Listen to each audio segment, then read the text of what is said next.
Good morning, everyone. Good morning, everyone. We're going to call to order and convene the 311th Board of Governors meeting here at the beautiful Ritz-Carlton Reynolds at Lake Oconee. I want to welcome everyone and ask that you come to order, get to your seats. Have just a few reminders as we get started. This meeting is being live streamed and is open to the public, members of the media, and everyone else in virtual land, I guess. At any point, if you have a discussion to offer, please make your way to one of our microphones where you will be recognized to speak. And again, no matter how short the comment or how loud you think your voice projects, please make your way to a microphone to be recognized. We are using Point Solutions today as our voting platform. You will be able to use the Point Solutions app in your mobile device, the ttpoll.com website on your computer, or a clicker. So, if you are in need of a clicker for the votes that we will take today, please raise your hand and bar staff will make sure that you receive a clicker.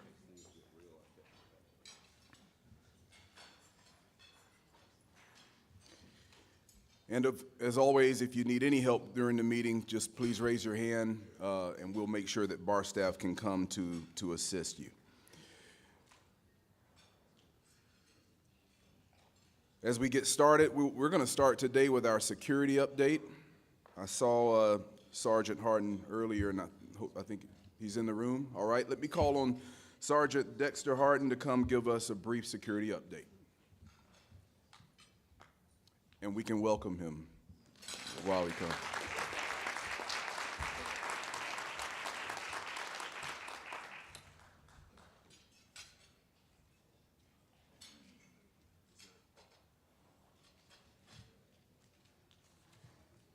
Good morning.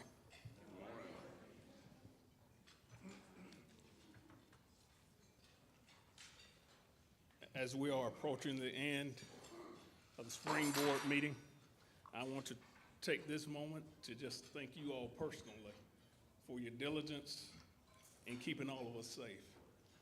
The last couple of meetings I've spoken about, see something, say something.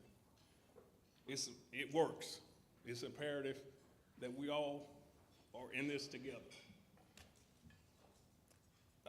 I have spoken also about awareness, being aware of your surroundings. So a lot of you have come up to me, said, and have said in the past several meetings, you enjoy the fact that you feel secure, but that's also because of you.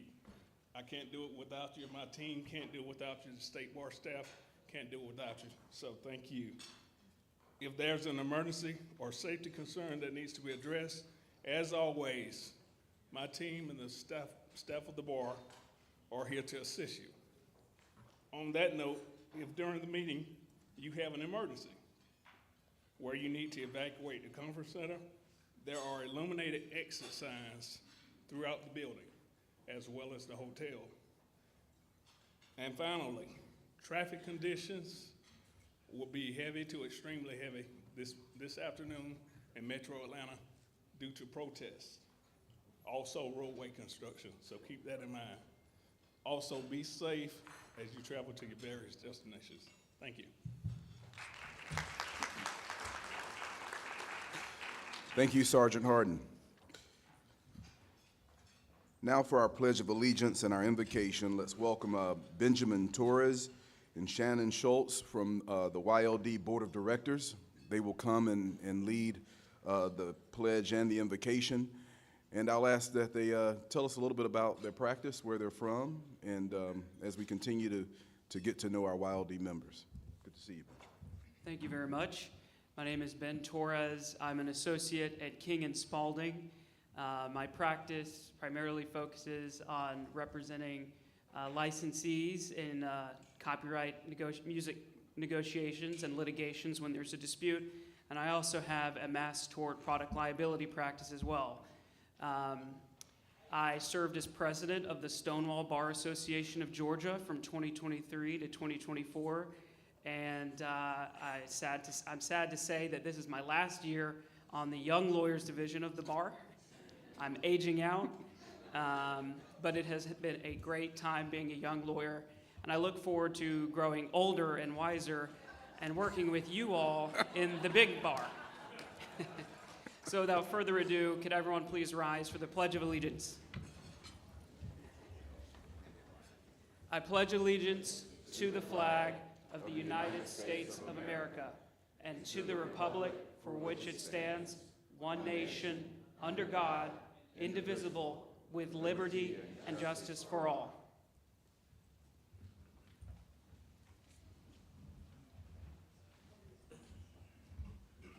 Good morning, everyone.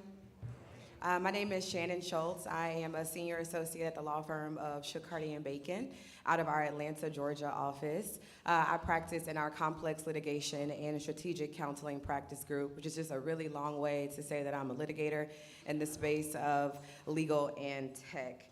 It's an honor to be here with you today, and thank you so much to President Twyman for always inviting members of the Young Lawyers Division to serve and be at these meetings with all of you. So with that being said, if everyone could just please bow your heads for a moment of reflection. Oh, gracious God, we gather today with gratitude for the opportunity to serve, for the responsibility entrusted to us, and for the rule of law that guides our profession and underpins our society. Oh, gracious God, we ask for wisdom as we deliberate, that our decisions may be thoughtful, measured, and just. Grant us, oh gracious God, clarity in our discussions, patience in our differences, and the ability to listen with both intellect and empathy. Oh gracious God, remind us that the law is not only a system of rules, but a framework of fairness, dignity, and accountability. Help us to approach our work not only with skill, but with integrity, and with a deep respect for the people and communities our work ultimately impacts. Oh, gracious God, as stewards of this profession, may we lead with humility and purpose, strengthening our commitment to uphold the highest ethical standards, to support one another as colleagues, and to foster a legal community that is inclusive, principled, and forward-looking. Oh, gracious God, we also take a moment to acknowledge the many demands placed upon each of us. Grant us balance in our responsibilities, steadiness in moments of challenge, and a continued sense of calling in the work that we all do. Oh, gracious God, may this meeting be productive, may our conversations be meaningful, and may our actions be guided by a shared commitment to justice and to service. Amen. Amen. Thank you, Benjamin, and thank you, Shannon, for being with us today and for sharing with us. Allow me now to recognize our special guest joining us today from the Supreme Court. We have Justices Charlie Bethel, Carla McMillan, Sean LaGrua, Verda Colvin, Andrew Penson, and Ben Land. Let's give them a warm welcome.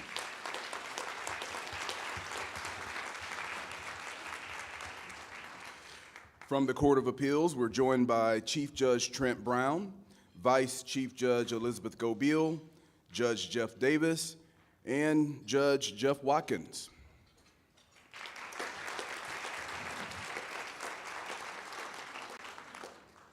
And past President Ivy Cadle is here. There he is. At this time, I'll call on Secretary Shariki Jones to come with our roll call.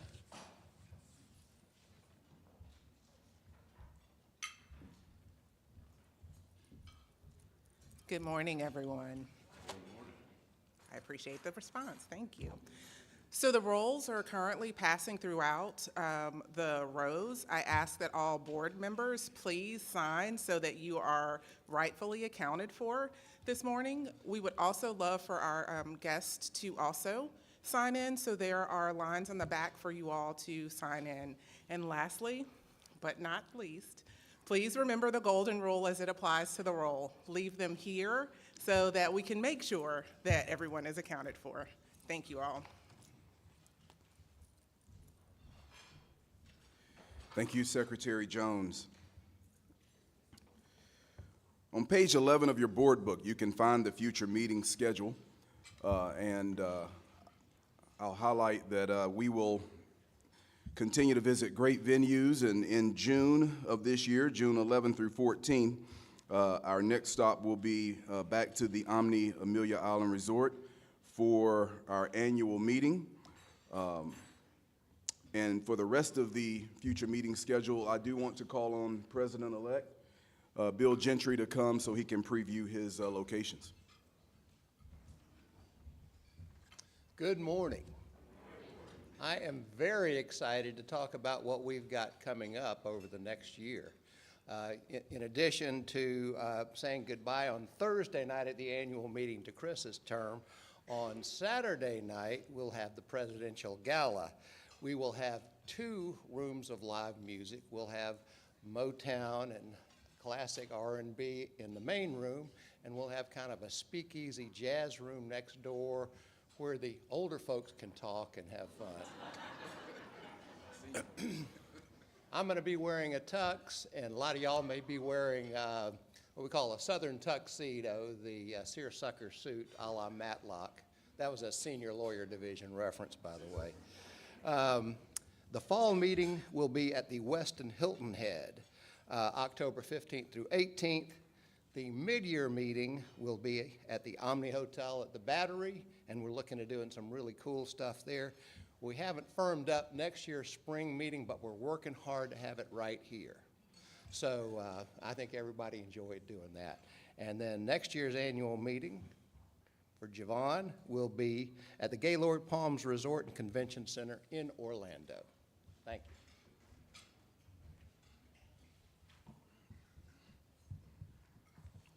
Thank you, Bill. Okay, we're going to move into our action items. And first, let me check to see, does everyone have a clicker?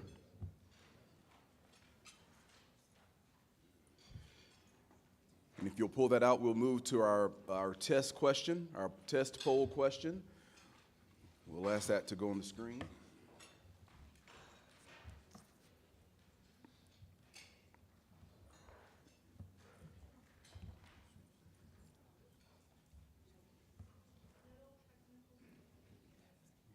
Okay.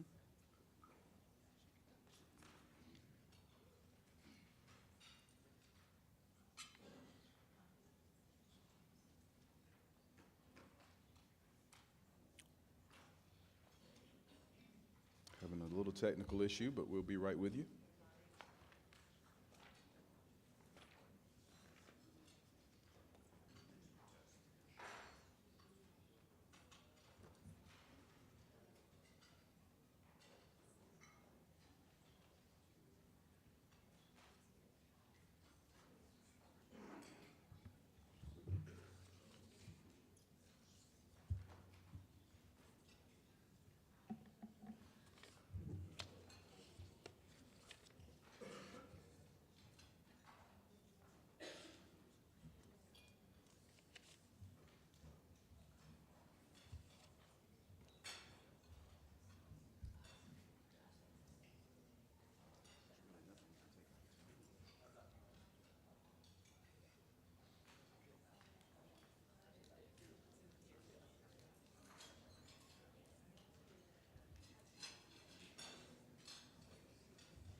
So while they work on that issue, going to move some things on the agenda so we can keep moving.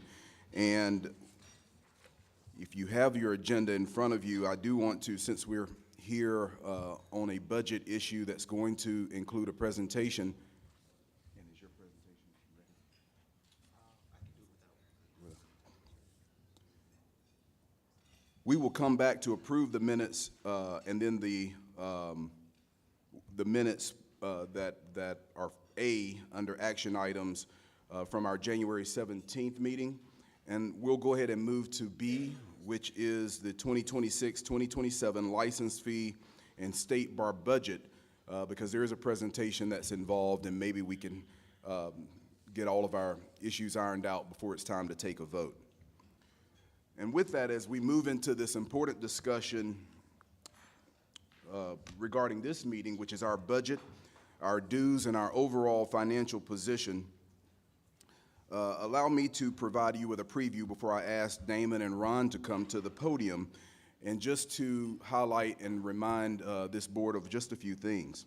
What you'll hear today is not just a set of numbers, but a reflection of the work this organization has committed to do and is doing, the environment that we're operating in, and the steps being recommended to ensure we remain stable and effective moving forward. The presentation will walk through three primary areas. First, a high-level overview of the proposed budget and the key drivers behind it. Second, the dues recommendation and how we arrived at that number. And third, an update on our unallocated cash and how those resources are being managed over time. I will note that these recommendations have been carefully reviewed by our finance committees and our executive committee, and they reflect a measured approach, balancing discipline with the realities of the rising cost and ongoing commitments of this bar. After the presentation, I will call for a vote. This one agenda item will have 4 separate polls. We will first vote on the recommended dues amount. In a separate poll, we will vote to approve the other bar dues statement items listed on the agenda. And once those are completed, we will move to approve the 2026-2027 budget in a third poll.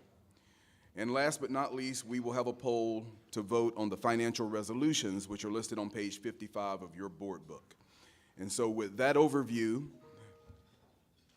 I'll turn it over to Damon and to Ron to come with a deeper dive into the details on these budget considerations.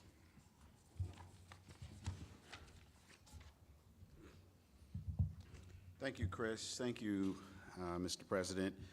Good morning, everyone. I want to say particularly good morning, Justice Bethel, Justice McMillan, Justice Colvin, Justice LaGrua, Justice Penson, and Justice Land. I also want to acknowledge Judge Davis, a former executive director of the State Bar of Georgia.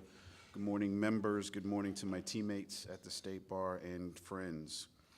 So I will help us walk through 3 things today. They will not correspond with how the voting order will take place, but it does lay out a natural order. So allow me to start with a quick executive summary. Operations are stable. Staffing and other operations decisions are targeted. Our infrastructure, technology, and other investment recommendations are being strategically deployed. First up today, we want to review the proposed budget as it is the base for the recommended dues level set. We'll highlight the essential elements and then provide a review of key factors that led to the recommendation that was presented to our programs, to our personnel, to our finance committees, and ultimately the recommendation from your executive committee that brings the recommendation here. Second, we'll talk about the dues recommendation itself, how we got there, and what additional factors led to the recommendation. And then third is our standing recap on the current position of our unallocated cash. So let's start with the budget. Pages 19 through 54 of your board book outline the proposed license fee and budget for the 2026-2027 bar year. There are 2 direct drivers that led to the calculation of the budget as it is presented today, and neither are new ideas. They are either associated with an increase in costs or expenses generally, or are the result of decisions this body has made and those that support the major activity of the work of the bar, which the work performed for our licensees. That happens with the addition of people to perform the work. So the budget that is before you today for consideration and approved by the Finance and Executive Committees includes 6 necessary positions. There are 4 roles supporting our regulatory and enforcement work in the Office of the General Counsel. There's 1 that will support the continuing work on the Center for Lawyer Wellbeing, and 1 that will support the work of the Senior Lawyers Division. They are tied directly to the work and to the programs that this board has already approved and, rightly, expects to be executed at a high level. It is the work that protects the public and work that is designed to improve the quality of legal services. To be clear, we have been creative when evaluating these roles. The support role for the Senior Lawyers Division can also support work in the Young Lawyers Division. The role supporting the Center for Lawyer Wellbeing has been done as an additive by an admin in our communications department, and this will allow direct attention and focus. And then, of course, the roles in the Office of General Counsel can support not only the increasing workload that the department faces, but the continued mindset of good, better, best, as promoted by St. James, and will be an opportunity for additional attention to areas that our members and the public have been asking for our specific focus on, an opportunity for collaboration and overlap with our unlicensed practice of law department, and more. The proposed budget also includes modest compensation adjustments tied to CPI and other benchmarks, and even these recommendations are intentionally measured. All of you, particularly the business owners or department heads, understand that this evaluation is about retention, competitiveness, and stability. Beyond personnel, we always see pressure in secondary areas such as increased benefits costs, increased meeting expenses, and our anticipation of a significant reduction in program registration revenue, our CLE revenue. These are not discretionary increases or losses. They are market-driven, and we are always actively working them. So we are redesigning how we react to the realities presented to us for meeting planning and design. We are working closely with our brokers and our partners on healthcare, liability, and D&O coverage. And we are evaluating our options as it relates to the potential for a reduction in program registration revenue. Now, I want to pause here and say something clearly. We have been, and we will continue to be, good stewards of this budget. We consistently work to come in at or under budget. The discipline is real, and the analysis occurs whether we are evaluating open roles or necessary travel or even office supplies. But there's also a truth alongside that discipline, and that is that the cost of doing this work is rising in ways that are not fully within our control. So that brings us to the dues recommendation. Pages 20 and 21 in your board book outline the dues recommendation, as well as our dues and revenue history. The recommendation is to set the dues at $294 for active members and $147 for inactive and provisional members, and that is a $24 increase. And I want to put that in context. We have a long history of keeping dues increases modest and infrequent, and that has served our licensees, our members, well. But it can also mean that when we do need to adjust, it feels more significant. It's no secret that the nature of the organization and the foundation of the budget are heavily reliant on dues revenue. From an operational standpoint, that creates a tighter equation. Our non-dues revenue streams are limited, and any income generated from tenants or use of the bar center go directly to the maintenance or upkeep of the nearly 400,000 square feet of building and adjacent parking facility at 104 Marietta Street. Parking revenue makes some contribution to the expenses associated with the parking facility, but with most of the people using the lot exempt from payment for that use, the facility does not see anywhere near the level of revenue it could, even if there were a modest fee assessed those parkers. ICLE programming continues to be important, but it is not positioned to offset broader or structural costs. And as we mentioned, we are preparing to see ourselves have a drop in ICLE revenue over the next 2 years as we adjust to a revised CLE compliance period, a drop in necessary CLE classroom requirements, and with an increase in free or reduced fee programming. However, we don't have any current comparables or a right data or baseline to measure those yet. And our rental income, as you've likely observed, is designed to primarily support the building.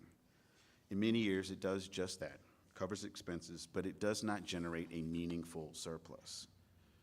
We are pursuing new tenants actively, yes, and this is consistent with President Twyman's initiative and our broader focus on the building. But those returns are not immediate. They are years out. And in the near term, we are seeing the opposite pressure. Some tenants are reducing their footprint. The other reality is that we only have so much rentable square footage. So when you look at the full picture, the dues adjustment becomes less about choice and more about alignment between ongoing costs and ongoing revenue. Now, in terms of positioning, because that question comes up, we are currently among the lowest in the country in terms of mandatory bar dues, the license fee. With this increase, we would still remain near the bottom, fourth or fifth lowest of mandatory bars. And while no comparison is perfect, it is important context. Many peer states assess significantly more, often in the $300 to $435 range for license fees alone, and higher in some cases. Places like some of our friends in the Southern Conference over in Louisiana or upstairs in South Carolina, I guess next door in South Carolina, and then the North Carolina State Bar, where only the mandatory part is $355. This does not even begin to compare with places like Oregon at $683 as costs before the mandatory professional liability insurance. All in all, our cost to practice would be approximately $320 annually when you include existing fees. And that context matters. So now a quick update about unallocated cash. This is a report we've been asked to provide each year around this time. The review is how our unallocated cash has been invested and how it interplays with the remaining balance of the budget. As a reminder, any recommendation regarding potential projects is analyzed through a lens with 7 areas of focus, including technology upgrades, investments that are specifically for the State Bar Conference Center, the 3rd floor, investments for the main office and our State Bar satellite offices, the workspace, investments for current and prospective tenant improvements, some turnkey work, investments in the building's infrastructure, mechanical, electrical, plumbing, a long-term recommendation for an increase in our cash reserves, emergencies, and minor miscellaneous investments. With all of the recommendations, we are regularly thorough in our scrutiny, prudent in our application, and detailed in our analysis. The work and the investments have been ongoing since 2021, where roughly $10 million was not otherwise designated as a result of COVID savings, a transfer of ICLE cash from Athens, profitable revenue from ICLE programming, savings in our budget on salaries, and other positive events. The recommendations were the result of the 2022 engineering study focused on the mechanical, electrical, and plumbing needs and systems needs of the Bar Center. The Bar Center, our home, built in 3 parts, beginning in 1960, then in 1964, and 1988. So this means it too is a senior lawyer. You will remember that last year we shared these charts as a visual of those categories previously outlined and where investments were made through December 2024. Then we shared this chart, which identified how investments would be allocated based upon the initial recommendations and plans through June 2030. So now turn your attention to pages 88 and 89 of the board book. That is the summary and use of cash report, as well as our tracking chart. They show that our current remaining estimated cash is around $4,093,633, and that our balance at December 2025 was around $4,380,734. And here is our updated chart on our cash investments through December 2025. As you can see, the investments in our infrastructure have consumed a larger portion of the use of cash, followed by improvements and investments in the Bar Center and Conference Center. Our tracking sheets are managed by our finance department, and they provide specifics on use and recommendations. Those tracking sheets include status and notes, the budgeted amount for the investment, the progress of the spend at certain intervals, and any remaining balance of the budget at the completion of the project or while it's in the middle of the process. Recently completed or ongoing projects include our electrical panel replacement at nearly $604,000, pre-cooling and heating coils for our ACA and ACBs in the amount of $430,160, renovation for an existing tenant as they downsized their space, and this investment was necessary to retain the tenant for a longer period. And that investment was $249,419. The projects also include replacement of our backup generator for nearly $200,000, and those are projects on the high end. On the lower end, but arguably just as significant, recently completed projects include $144,150 for an AV overhaul in key portions of the conference center, $21,735 for hoist ropes to our elevators, really important project, and $7,375 for asbestos testing and abatement. And here's the fun news. The comprehensive report, study, and evaluation leaves approximately $12,205,293 worth of projects remaining. Some of those include a recommended additional investment in our cash reserve, over $6 million worth of plumbing repair and replacement, over $1.8 million to our control systems, and more. And you'll remember, we reminded last year, and we'll take this opportunity to leave you with 2 reminders this year, that all long-term projects are approached with caution, as the rapid evaporation of these resources could put us in a truly complicated financial position, even though we are aware that some members encourage a more aggressive bleed of our unallocated cash.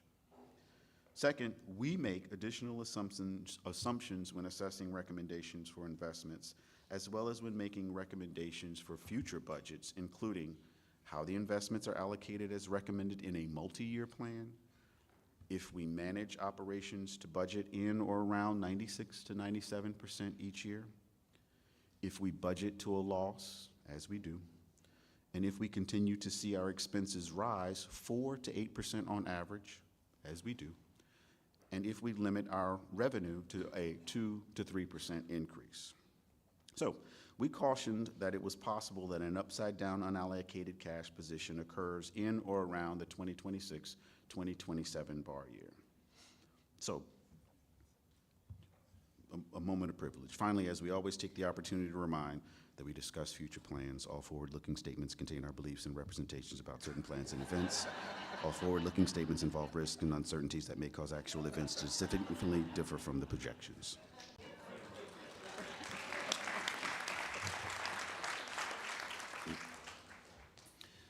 So that's our report on unallocated cash, but let me land the plane. So as it relates specifically to the revenue and budget recommendation, we hope that it reflects 3 things. First, the reality of the work that we are committed to do. Second, the continued discipline in how we manage the resources.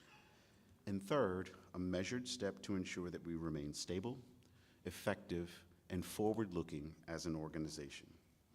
We don't bring this forward lightly, but we do believe it's a right step in the right direction at this time. So I want to thank a few people. I would be remiss if I didn't thank a few people in here, the Tina Roddenberrys or Kathy Harris-Helms or Henry Walkers recently for their good questions and the make you think points that they've raised about this budget and during this process. The thank yous to people like Judge Cannon and Eric Ballinger and Jack Long and Katie Leonard for their good questions and points in the past. Their voices are in our heads when we're putting these things together, when we do the work and we prepare these recommendations. I'd be remiss if I didn't thank the EC for their hard work and their discussions and their questions in all the parts of the processes. At Annual, we were intentional about our gratitude to the existing staff for their work, and that is true now, and it is always true. But special thanks to our managers for their particular work in managing the resources throughout the year and making sure that the needle on behalf of our members moves, on behalf of our licensees. Some are in this room. Geikie is here, Jennifer, Mason, and McNeely. Kyle is around, Andrea is over here, Bill is in here. So I'm always grateful to them, always grateful for our partnership with the Supreme Court. But finally, I am particularly grateful to the senior leadership team for their partnership and their role in helping to put this process together. To the Russes, to the Rons, to the Sarahs, and Sandra Dixon back home, I'm grateful. So, that's all I got. I'll take questions.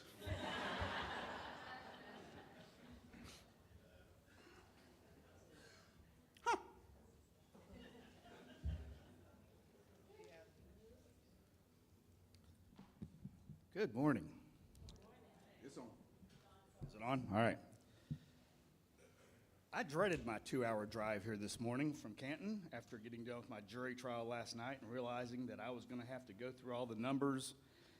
And I failed to get out my bingo cards that I made while I was waiting on the jury to deliberate, but I already have a bingo because all the things that y'all always say every time we do this have already been said. So we are great stewards of your money. No, you've been holding somewhere between $4 and $10 million worth of excess cash the entire time I've been on the board, which has been 24 years. That's not your responsibility, that's this board's responsibility. We have increased dues all the time. We never spend all the revenue. We bring additional funds in. I don't know how much more of this I can stand. Lowest bar dues in the country. No, that is not true. Our bar dues are not $294. Who believes, or currently they're $270. Who believes our bar dues are $270? Okay, no one. Good, see? Y'all been paying attention. It's $270 plus $11 plus $15 plus $48. Our bar dues are currently $344, thereabouts, because we pay the $11 professionalism fee, the $15 client security fund fee, the $48 for our CLE fees. When you compare us to every other bar association, other bar associations include all that stuff in with their total dues. Some bar associations don't charge anything for CLE. Some charge only $25 from CLE. Some bar associations don't charge full freight for government lawyers. Some bar associations don't pay full freight for young lawyers. We finally, a few years ago, prorated the bar dues for the younger lawyers, but we didn't used to do that. And we used to also charge them the extra $200 for the building and the extra, they used to fund the whole client security fund. Meanwhile, we are sitting on $4.2 million in surplus cash that we've yet to spend down completely. We've made good progress, and I've been happy with what we've done with those things. But again, that is our dues. Those are our members' money. We are currently holding on to $75 of their money right now that they didn't have to pay. Our programs are holding on to $1.3 million. Our legislative fund that never gets spent is somewhere around $1.3 million. And the proposal is a $1.4 million increase with no new programs, no new benefits, no DocuSign program for our 52,000 members, no discovery platform or information sharing platform that we could use to share discovery or documents or various things that we could have in place. No GA bar email address that we all could have so we could all find each other when you all move around. It's unfathomable.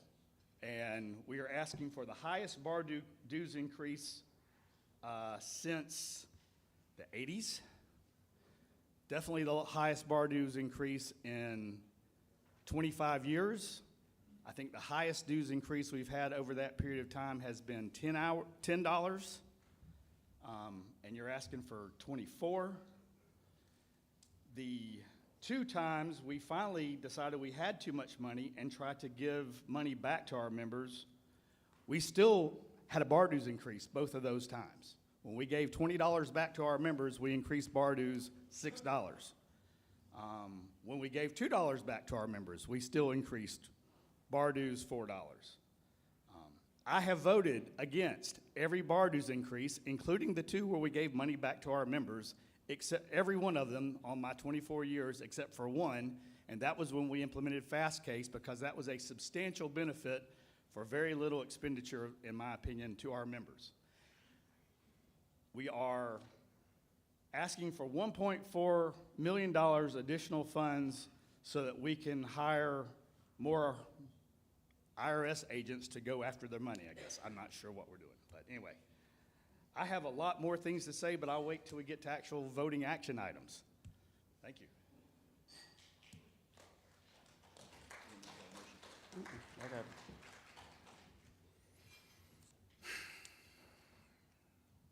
Thank you, Judge. I have some answers. It's hard, though, to hear someone say that we're not being good stewards of the resources, and whether that's your executive committee or whether that's us as the staff, that's tough. For one thing, all action is based upon votes by the board. All of the information, every peer meeting is presented in there. A couple of things that your yellow pad doesn't take into account. We have budgeted to a loss, at least for the last 3 years, you'll see that in there. And this budget is $2.832 million is what we're budgeting to a loss. So when you talk about all of the money we have, that's there. I'm gonna skip around on some of your questions. You're right, programs, sections do have a balance, but those are generally restricted to their work. You're right, the legislative fund does have some money, but it is restricted to its work, and that money comes in through voluntary contributions. And what you may have noticed, if you read in the board book, is that those contributions are significantly less this year, and they may be beyond. But I also want to say one thing, because you keep bringing up this information about the other bar dues, and you're right, it is so subjective or objective. But no, I will continue to say that we have some of the lowest bar dues in the country, and we can't keep comparing, because Texas, as an example, includes $65 for legal aid fees, if you want to make that proposal, or the mandatory malpractice insurance. And this time, because I knew it might be a possibility, I brought some receipts. So I have shown, I will continue to show, that our bar dues are the lowest in the country. So this is a survey of all of the bars across. You can read this and see where we compare. You will know if there's some issues. We will talk about that.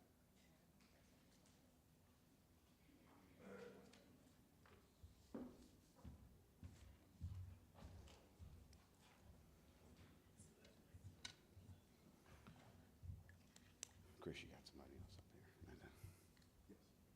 Hi there. I'm Amanda K. Seals. I'm from Atlanta Post 30. I'm a partner at Bondurant. I'm a member of the Tennessee Bar, and I'll speak for a moment, what I get from the Tennessee Bar relative to what I get from the Georgia Bar. Tennessee's not it is a voluntary bar association, so in terms of what I pay only for mandatory fees in Tennessee, not for actual Tennessee Bar Association membership, but for my professional license fee and my professional privilege tax, it's $744. As best I can tell, I get nothing. I get nothing except for the privilege of being able to sign pleadings in Tennessee. I don't get any kind of fast case or any comparable platform. I don't get an email address. I don't get any CLE.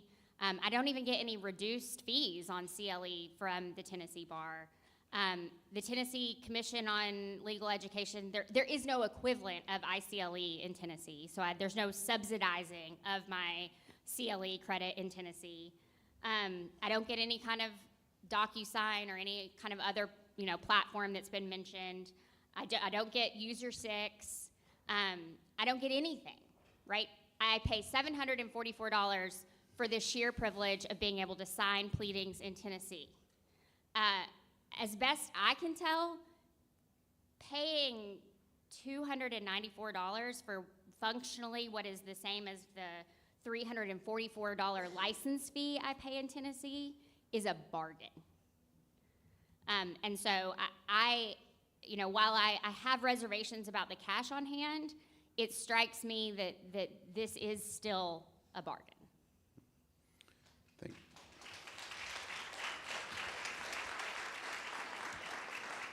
Thanks, Amanda. And the judge is right.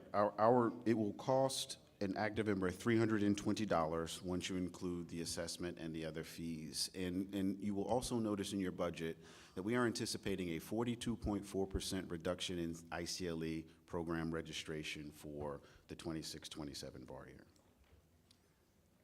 Good morning, Troy Marsh. I'm from the Ageechee Circuit, Statesboro. I agree with the gentleman. I disagree with her, the Tennessee lawyer. Yeah, to begin with.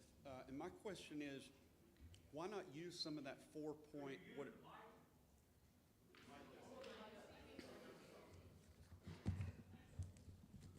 sorry. Yeah, my question is, why not use some of that 4-point whatever it is million to instead of increasing the dues? In other words, if there's 4-point whatever million in unallocated cash, why can't we use some of that instead of raising the bar dues? Yeah, so that question comes up, Troy, thank you. And we could, but that'll create a structural imbalance. So the one-time funds aren't responsible for ongoing obligations. And the reality is we do. So when we have those bar center operating expenses on our budget, we don't budget what it actually costs in the year. And so that's how we use the unallocated cash to pay back for the bar center expenses. But if we were to use the unallocated cash for recurring costs like salaries, benefits, and everything, then you won't see a balance on the following year budgets. Chris, you want to recognize Martin? Hey, Damon. All right, I'm gonna have Jennifer put up the poll and let y'all vote. How many people think I'm for the dues increase and how many people think I'm against the dues increase? And I venture to guess that the poll would go that I'm against the dues increase, and you'd be wrong. You would have lost money on your bet, okay? So I've got a few things to point out. First. Martin is recognized. Go ahead. I appreciate that too. Thanks, Chris. First, as I apologize, I don't remember her name, but Amanda said, really, you know, at $294, or if we add in the extra things, approximately $350, we could throw up another poll and I could say, how many of you bill for 1 hour of time $350 or more? And so the reality is many of us can go into work in that first week of July, bill 1 hour of time if you're a billing lawyer, not a government lawyer or a judge, and you can bill 1 hour's worth of time, and that is going to give you, as Amanda said, the privilege to practice and sign pleadings and negotiate deals for an entire year. I think that is a great deal and bargain. Look at the historical dues. It's kind of interesting. If we go from $75 in 1976 to $290, let's call it $300 in 2026, that's 50 years. In 50 years, the dues has increased fourfold. That's not too bad. If you think about it, you're like, wow, that's a lot. But if I asked you about your house, how much was your house in 1976? Has it increased fourfold? It probably has. How much are other things that you purchased in 1976? Have they increased fourfold? Many of them have. If you gave me $75 in 1976 and you asked me to invest it, would you be expecting me to give you more than $300 now? You sure as heck would, okay? So that overall is not a bad history of how much we've increased our dues over time. I don't disagree with David that at times the increases are made up at $2 a piece, or, you know, in the early years where they did it more and they increased for the future of where we were. But at the end of the day, I think the way to look at it is, last night I was talking with Nancy Whaley, and she said, does the bar need the money? If the bar needs the money, if they're saying this is what we need to operate, then we should give it to them. It's our job to decide whether or not they need that to operate. So you can't say, no, I'm not going to give you that, you don't need it, unless you point out where in the budget you're saying you're spending too much money here. Because it's just a budget. This is how much we need to cover these kinds of expenses. The big problem that I think is different that what David was saying here is the indexing. When I first came on the board around 2004, 2005, the board had passed a policy that required indexing. If you voted for a new program, it came with a cost. And you had the cost, so you knew if I vote yes for this, this is the cost, and when we roll around to the dues thing, they're going to show me the cost. We did that with Casemaker. years ago. And I think we did it with Fast Case last time we did the increase for Fast Case.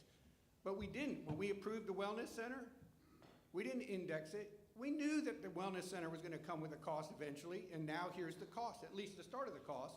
We're saying, hey, we want a staff person. We just approved the SLD. We didn't index that. We knew that the SLD was gonna come with a cost. Now we're showing it. The cost is another person to help do that. So these things that we're approving, when you vote yes to approve the program and then complain that it comes with a cost down the road on the dues, that's unfair. You can't vote yes to increase your programs and your services and then vote no, I'm not gonna give you any money to afford it. So I do think we should get back to indexing. It allows for more transparency and honesty in when you vote for something, what the cost is gonna be, but that is.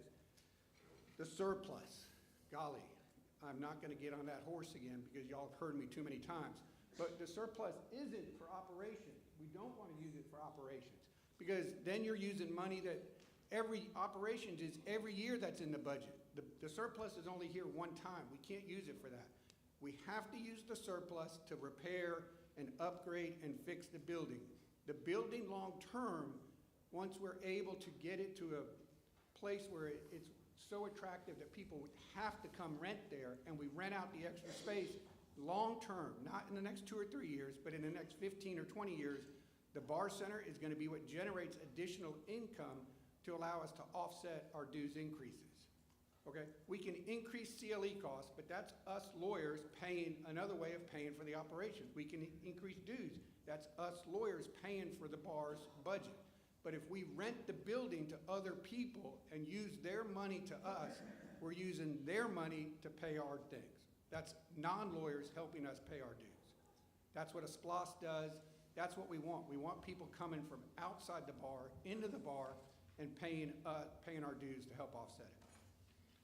Lastly, no, that was it. Thanks, Damon. Thank you, Martin.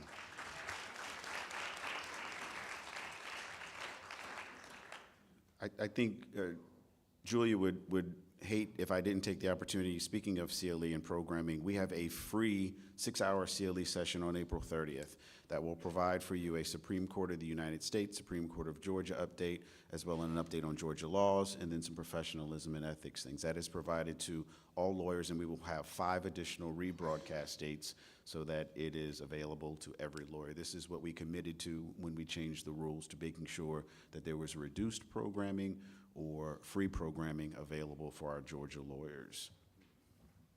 Huh.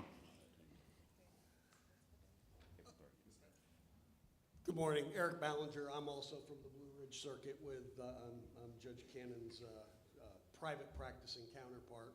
And I'm going to take issue with a couple of things that my brother, Martin Valbuena, said about the bar dues increase and why he's in favor of it. While, yes, many of us can go and bill an extra hour and cover our bar dues, that's not true for the majority of the lawyers in my circuit. Well, you know, probably about a good third of them all work for the government, so they can't bill another hour. And many of those other states do have reduced dues for government lawyers, judges, ADAs, DAs, county attorneys, and the such. But the vast majority of the lawyers that I represent in my circuit are sole practitioners who hung out a shingle, fresh out of law school, are working on the indigent defense list, both in Superior State as well as juvenile court. They're getting paid about $75 an hour with a minimum fee guarantee of $400 to handle some hard, rough cases. You know, gas is at $4 a gallon. You know, everything's going up. Depending on who you listen to, we're heading into a financial crisis, and you want to spend more money and increase the dues for the people that I represent. And that's what gives me a hard time. From my understanding, the Wellness Center, which I'm on the board for, although, sorry, Javon, I missed the last meeting. I was in a jury trial. We pay dues for that. Our dues are paying for the cost of the wellness, the Center for Lawyer Wellness. We do that because we voluntarily want to do that. I'm 61 years old and have diabetes. You know, I'm like Big Lou. I'm on meds too.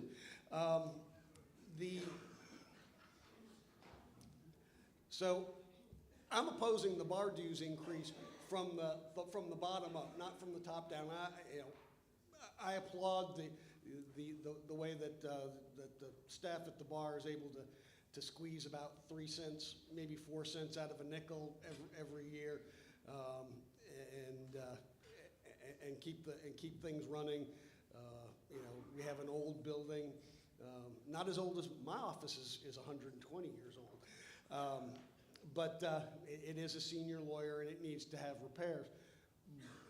But as far as growing the bar and growing the expenses and growing the Office of General Counsel and all that, I understand that there's a need. I mean, AI tells people how to file bar complaints to get out of paying your lawyer.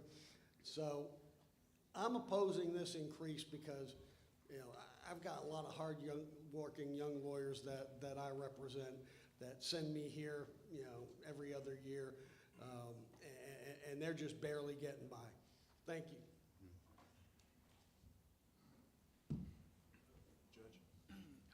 I'm Joe Dent from the Daugherty Circuit. I have the uniqueness that I've been in private practice, and now I'm government lawyer, judge, whatever you want to call it. And I know Mr. Cannon, or Judge Cannon, gripes about these, but I don't know if his county pays his dues, but mine does. If they don't, then maybe practice up on your skills at politicking with your commissioners. I agree with the lady from Tennessee about the bargain. I also still have a law practice that is on paper open, and that's for tax reasons. I stroked a check for ad valorem taxes on my furniture and fixtures 2 weeks ago, or last week, for $660. And then every service I get from my county, I still got to pay for. I pay for water, I pay for trash, I pay for everything else. And practicing law is not a right, it's a privilege. And we're being asked to pay $294. And Mr. Ballinger, even if you don't have a big hourly rate, I was a solo practitioner too. Still, I stroked a check for $660 for ad valorem taxes. We're being asked to pay $294 for the privilege of practicing law, which, Mr. Cannon, you have to be a judge. And whether you use them or not, we don't pay for the extra services. So, I mean, I don't see the argument about a $14 or $24 increase, particularly people gripe now that we had, well, you $2'd us to death. Well, that was trying to prevent this, but the economy is what it is, and the costs are what they are. And I've been on the finance committee, I've been on the executive committee. You know, the folks that run the bar are very cognizant of the cost and expenses. And then you talk about, oh, well, we got $4 million.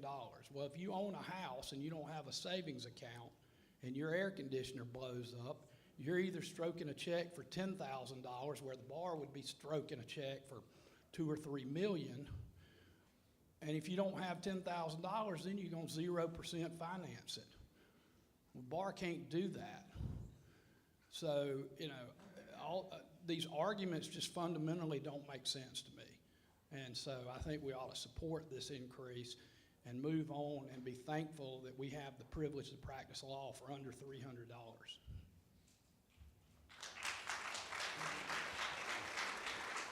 You got Brandon. Brandon Peak from the Chattahoochee Judicial Circuit. Damon, I just wonder, with the redevelopment of the Gulch, have y'all thought about how you think that's going to impact our ability to rent space moving into the future? Yeah, sure. So thank you, Brandon. And that's one of the questions that Tina asked at the Atlanta Board of Delegates meeting. And there's one of two ways that can go. That can make the sub-market more attractive and provide opportunity for us, or it could take potential people away from us, particularly since they are building beautiful Class A space, and others like shiny new more than they do old government buildings.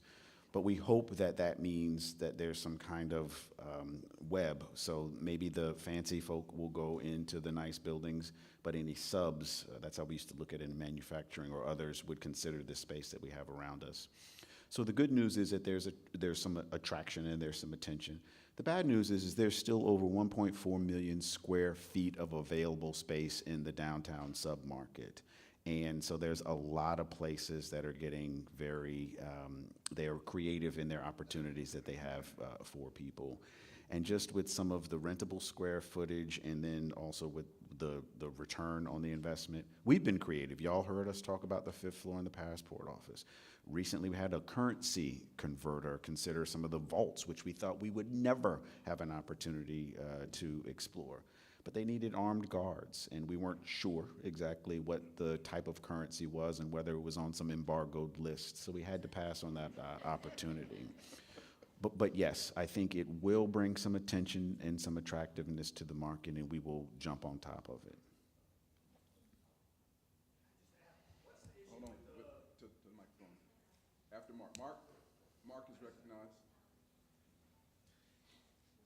So, Mark Alexander. I've been involved in the Wellness Committee for some period of time. And as I note that these bar increased dues are going up $24, I couldn't resist the temptation to perhaps work a wellness initiative into this particular discussion.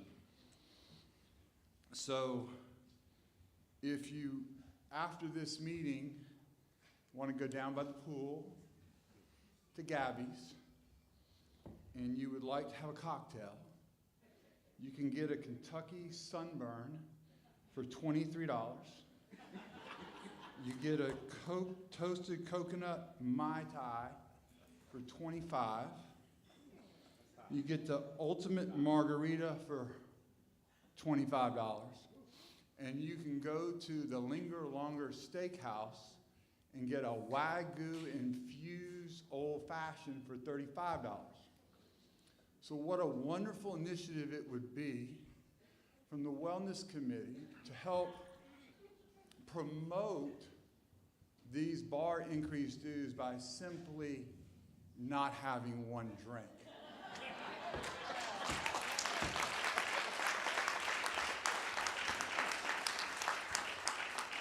So, Judge, let me just touch on that. And Eric brought up some points that I didn't hit because he was just making points, and they were factually correct. But one thing that he talked about was the dues that go to the Center for Lawyer Wellbeing, and potentially dues that are optional for the Senior Lawyers Division. That is accurate.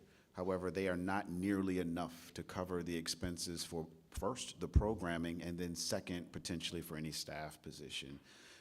And that's in the first year, and we will need to see what happens with those dues that go or come in the second year. And Mark, thank you for that reminder. I am here biting my tongue talking about these expenses as we sit here at the Ritz-Carlton at Lake Oconee, and places where coffee for food and beverage is $199 a gallon.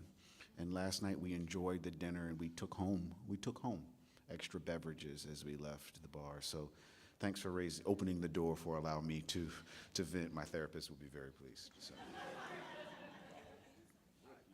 The drinks are a good point. I was going to say I spent more than that in gas driving down here and back. So the issue isn't the value. Okay, we all value the practice of law. I've been practicing law for 30 years now. It's been wonderful, and I've had lots of great experiences. It's not about that. It's not about it being $300. It's not about it being 1 hour of billable time. It's about this body has the authority to tax its members and can tax when expenses are reasonable and necessary. And we have overcharged our members for 25 years. And we still have that money in reserve. And I've been told, had 2 stints on the Finance Committee, I want to say around 6 years total. And I was told the sky is falling every year, and it hasn't fallen yet. And if it does, we have the authority to say, we now have no money, we need to increase our dues. We don't have money to replace the air conditioner. We're gonna do a $2 line item expense to our members to replace the air conditioner, cooler, or chiller, or whatever. So that's the issue. Now, my question was and this is, I'm just interested because our revenue on the CLE streaming fees or whatever has been going up significantly. What's going on specifically with that, and why are we projecting that to change and lose that revenue? We're projecting it because of the CLE compliance period changing to a 2-year period, so we probably won't see the same type of revenue in this first year. And Chris, it should go down, but we don't know. Chris, I wanted to say one more thing, and here I go again. Yes, gas is going up, and I wonder whether the government attorneys are calling the gas companies and telling them, I'm a gas government employee, please don't charge me that amount. Here's the thing on the sky is falling. It has fallen, but it is Ron, it is Tim with Cushman and Wakefield, it's Sarah, it is Russ, it is all of our managers standing there holding that sky up every year so that we can continue to do the work that we need to do and provide the value to our licensees and our members. So it's down, but it's being held up. Thank you, Damon. Thank you, Damon. And yes.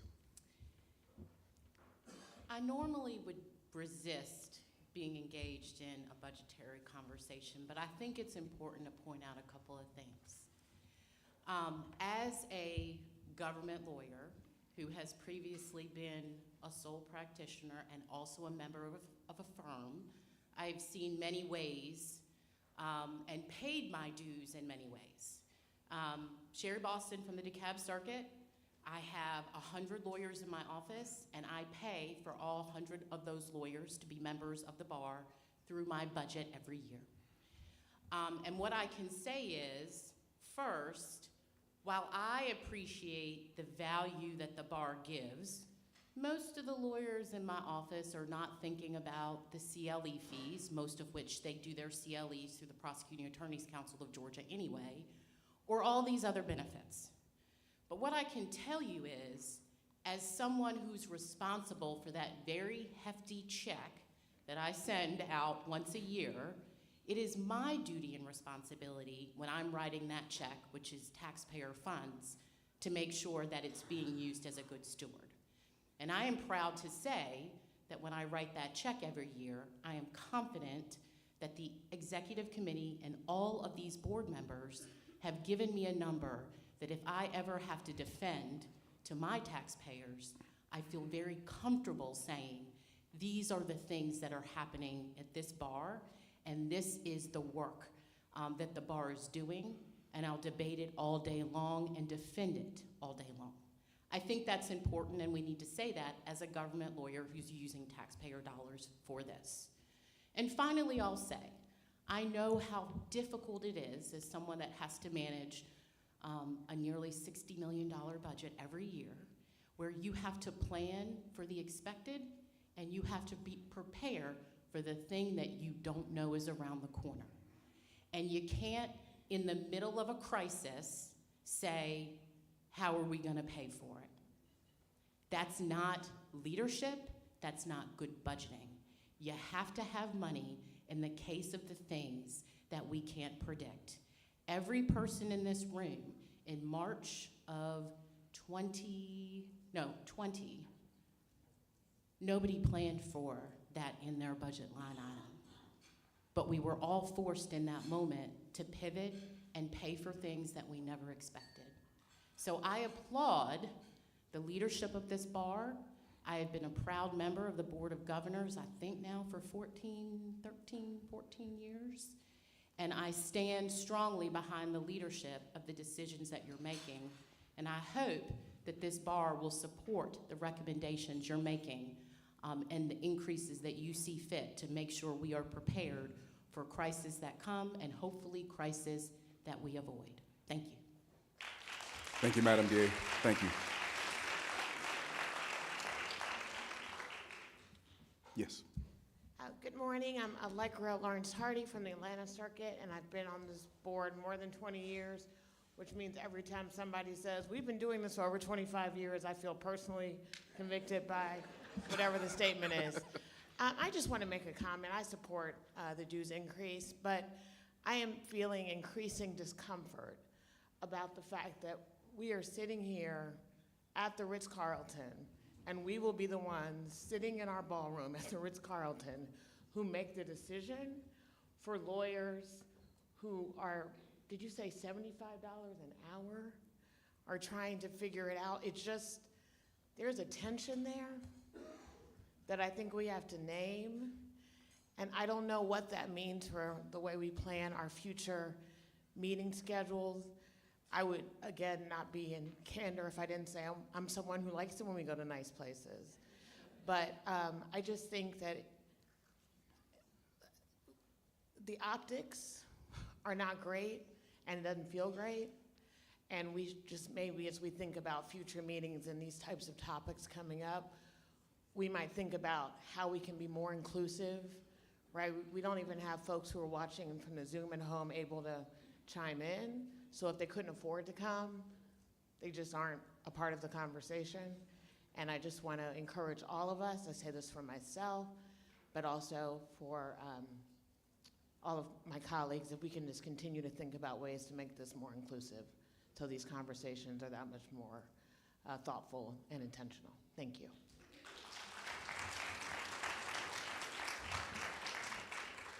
Nancy.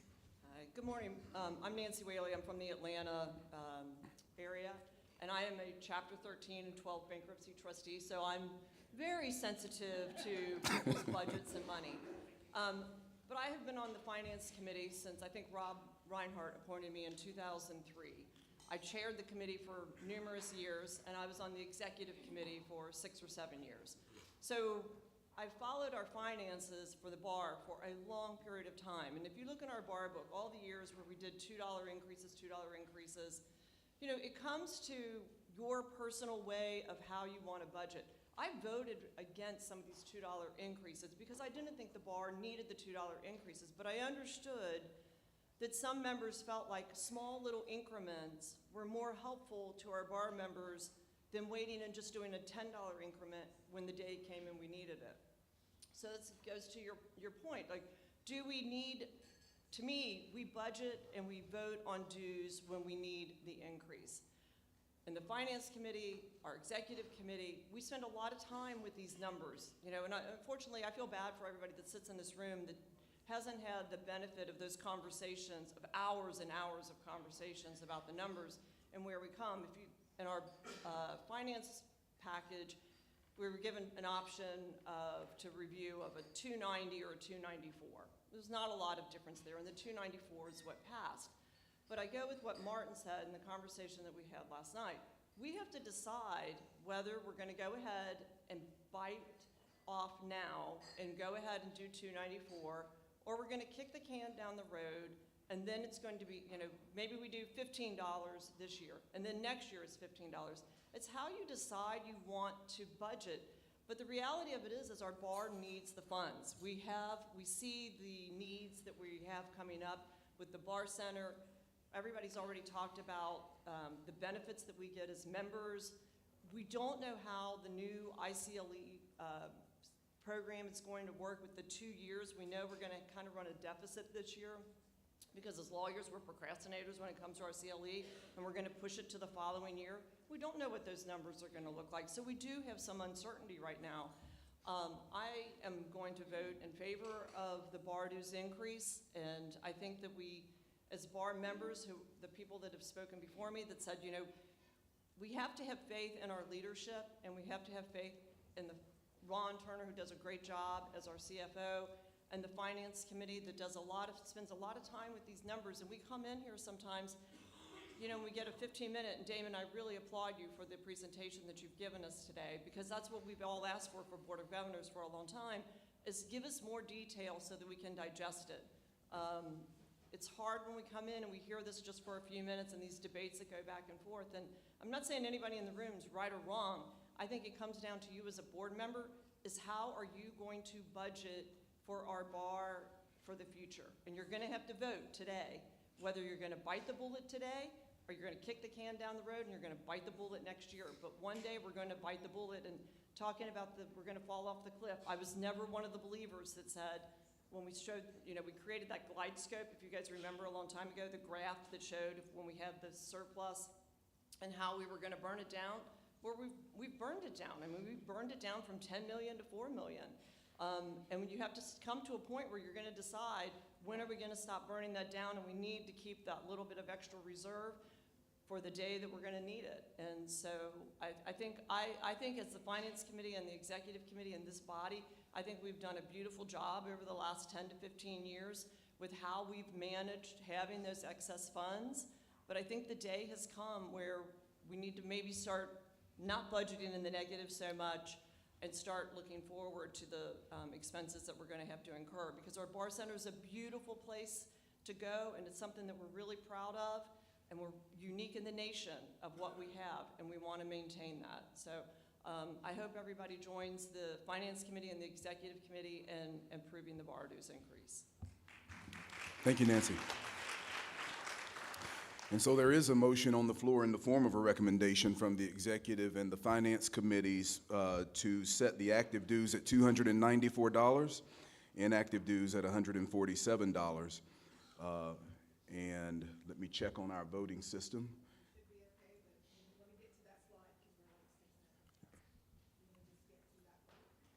Yeah.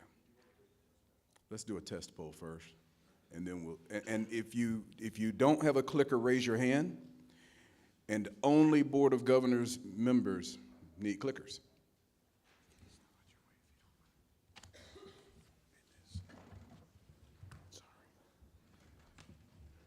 And so let's make sure that our system is working.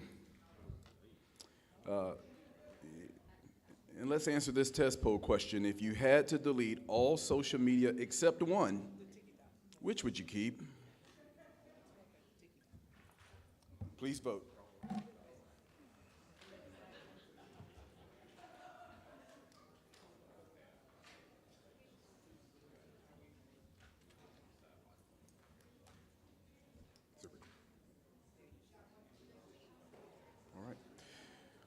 So the system is working and recording. We're up to 115 votes. Let's publish the result.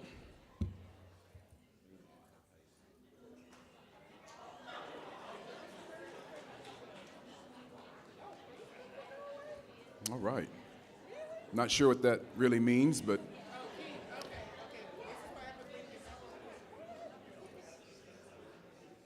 so now that things are in order and so we can continue to move along, let's go to this first question under action regarding the recommendation from the Executive and the Finance Committees to set active dues at $294, inactive dues at $147. And the question is, do you approve the recommendation of the Executive Committee for license fees in the amount of $294 for active members and $147 for inactive members? Only Board of Governors members are voting. Please open the poll.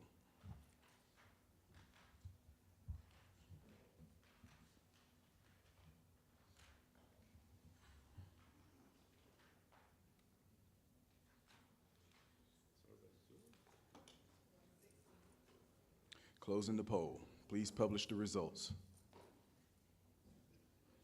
The recommendation passes.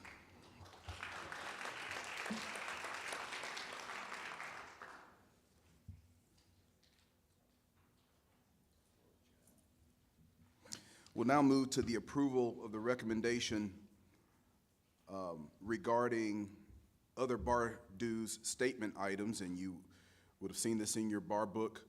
I'll just hit the highlights, which they include the center and division and section dues at $10 to $50 as an opt-in, as in the past. Assessments required by bar rules or mandated by the Supreme Court, the Client Security Fund, $15 per member per Bar Rule 1-506, and a professionalism fee of $11 a year.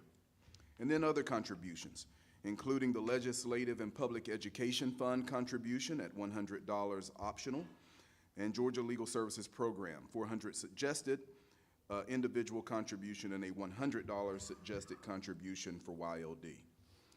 You can find this on page 22 of your board book. But we'll move forward on the recommendations, and we'll open a poll. Do you approve of other bar dues statement items as listed on the agenda for the Center for Lawyer Wellbeing Senior Lawyers Division and section dues, assessments required by bar rules or mandated by the Supreme Court, and other contributions as presented? Please open the poll.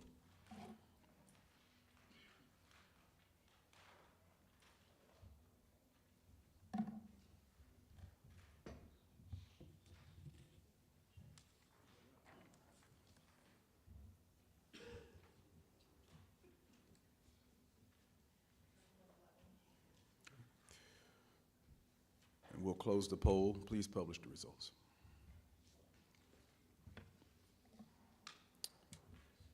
So the bar dues statement items are approved. Next, we'll move to the state bar budget.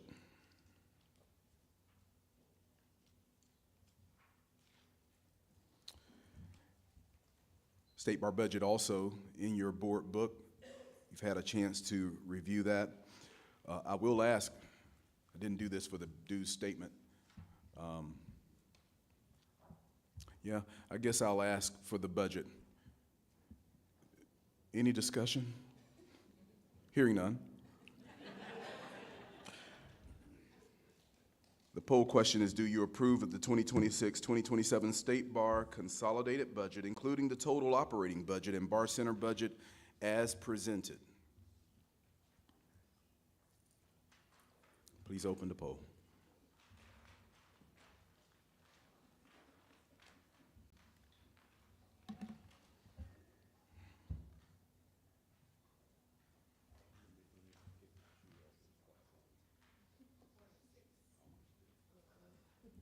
Closing in 3, 2, 1.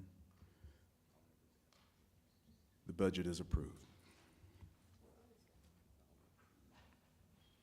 As you know, each year we present certain financial resolutions for your consideration and your approval, including authorization for the president to secure blanket position bonds for officers and staff, for the designation of depositories for general operations of the State Bar of Georgia, and employment of an independent auditing firm to audit the financial records for the State Bar for the fiscal year, this year, for the fiscal year 2025 and 2026.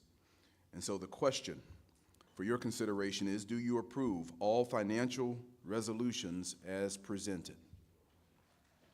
Now I'll ask that you open the poll.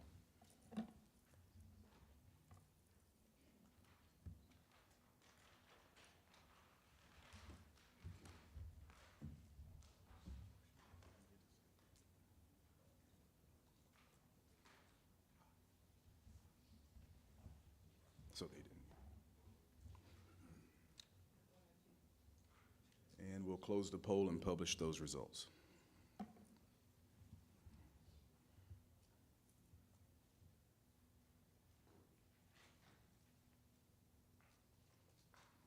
Excellent. Thank you. And before we move to the next action item, just thank you for, and I have more to say about this in the President's report, but thank you for your attention and a robust debate and your consideration of these budget items. We really appreciate it. Let me call on our General Counsel, Russ Willard, to come and discuss the proposed changes to the Georgia Rules of Professional Conduct regarding hearing procedures before we'll vote on a rule.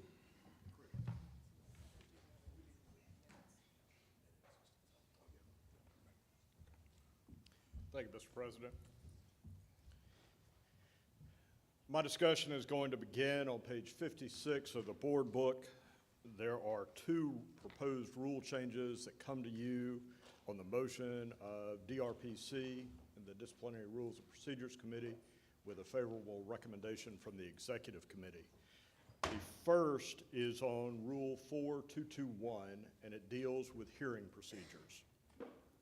Some of the proposed changes are because of a change in the way that the Supreme Court has been applying the rules of discipline. Others have been driven by instances that have confronted special masters. The first component of the change to Rule 4221 deals with what happens when a special master is confronted with an obstreperous party during the hearing. There is a limited contempt authority within the current rules, but it is focused mainly on the recalcitrant or non-participating witness, where the special master can recommend to the chair of the disciplinary board that he notify the chief judge of the circuit, and the chief judge can issue process compelling the attendance or the testimony of a witness who has not come forward. There was one component of that that allowed the special master to basically recommend the same thing where a party was otherwise contemptuous of the proceedings. The Supreme Court has made clear in a couple of recent cases where a special master had done things like striking an answer, that was not how the Supreme Court wanted to do it going forward. So my office, Disciplinary Rules, have engaged in a discussion with the Supreme Court, and what they have landed upon,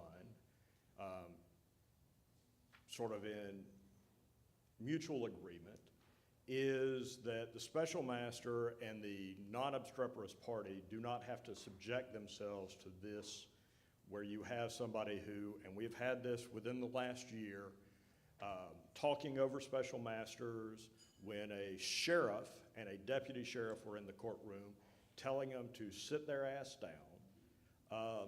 We are giving special masters the ability to issue warnings and, if necessary, to terminate the hearing and leave the record open for written submissions, because we don't want our special masters, who we do not pay enough, to sit there and take some of the abuse that they have been taking lately. The second part of the rule change, again, deals with a situation that we have had this year. And that is, we have a respondent who is currently a guest of the Department of Corrections, who is also under an order of banishment from the county that is his official membership address. Our rules do not contemplate that situation. Our venue is in the county of their residence, and what Disciplinary Rules is asking you to do is make it where I don't have to do what I and my staff had to do this time and talk to the judge who issued the order of banishment, the district attorney, the sheriff, the Department of Corrections. Please produce the prisoner, and for those of you who are in the county, please don't arrest them while they're at their final evidentiary hearing. This would give the special master the ability to either conduct the hearing at the prison or another suitable location, give the hearing the ability to go forward. But I would ask that you favorably consider these rule changes to deal with situations that we have in fact had within the last 12 months. And I'll take any questions if there are any, Mr. President. I believe we have one here to our right. I often get asked about that. Someone is banished from the county, can they come back to court? I've never seen in my practice or as a judge someone get denied the ability to come to a court proceeding because of a criminal banishment clause. Is that such a big deal to email these folks and say, hey, can this man come to court for his hearing? So remember, we're not in court. We are conducting evidentiary hearings on behalf of the Supreme Court. The special master is nothing but a hearing officer. They do not have plenary judicial authority. If a superior court judge, state court judge, magistrate court judge, municipal court judge enters an order of production, the prisoner has to come forward, and the sheriff isn't going to go against that. And we are really close to a depositional hearing when we're going forward with these evidentiary hearings, because all it is the Supreme Court's delegated person taking evidence so that when it arrives at the Supreme Court, they're just considering the evidence that was presented at that hearing. But the special master is doing nothing but making evidentiary rulings during the hearing. They are not clothed with contempt authority, and the Supreme Court does not want to give them contempt authority. I understand that. But again, and it may be an issue, but I just haven't seen the issue with persons not being able to get leave of banishment for to deal with personal business of this type. I also like to ask, the change is also in certain circumstances giving the special master the privilege of selecting the forum for the hearing, the actual final hearing, the venue of the hearing? Only if by judicial order or incarceration, you cannot have the final evidentiary hearing in the county of the membership address. Even when it's a non-resident, I think the non-resident, the special master is going to be able to select the final forum, is that correct? I think we have previously dealt with where you have non-residents, and that is going to be at the state bar facility. Yeah. And the reason I bring this up is that's convenient for the special master and the state bar. It may not be as convenient for the witnesses where the action arose in that county. So that is why for instances where someone is under order of incarceration or an order of banishment, disciplinary rules is saying that the special master will take into account the availability of the witnesses when selecting the appropriate venue. Very good. Thank you, sir. Thank you. Thank you, Russ. I don't see any other questions, Mr. President, so I think I'll entertain a motion.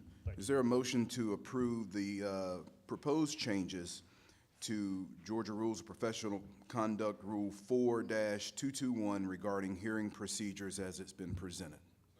Is there a second? Any discussion? Hearing none, let's put that to a vote. Do you approve the proposed amendment to Rule 4-221, hearing procedures as presented? Please open the poll.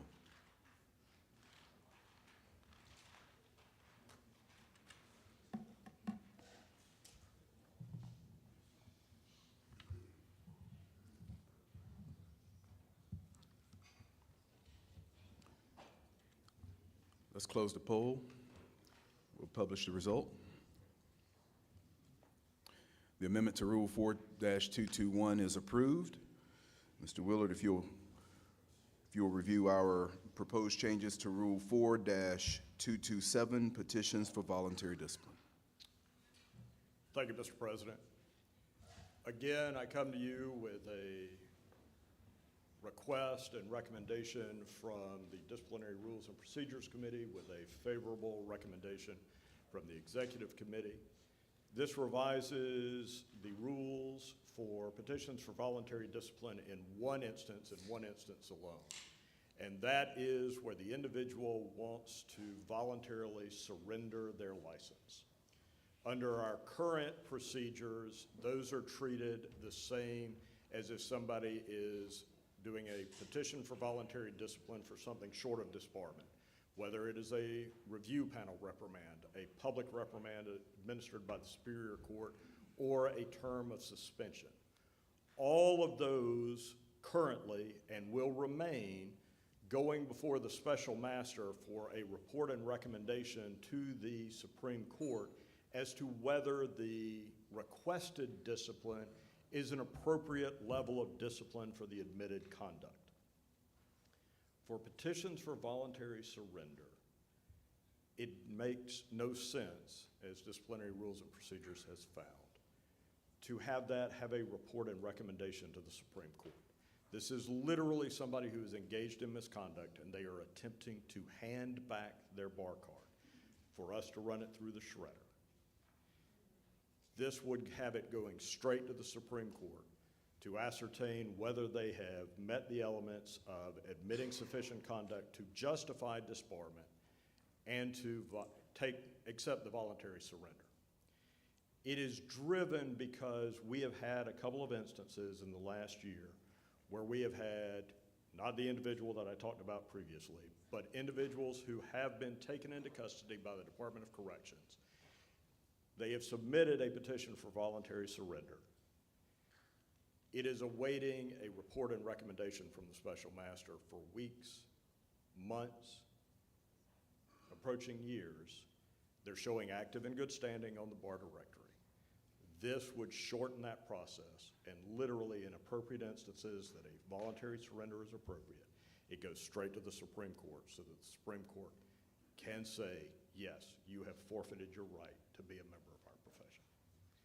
And with that, Mr. President, I'll take any questions if there are any. Let me entertain a motion to approve thank you. All right. Any discussion? Hearing none, let's call the question. Do you approve the proposed amendment to Rule 4-227, petitions for voluntary discipline as presented? We'll open the poll.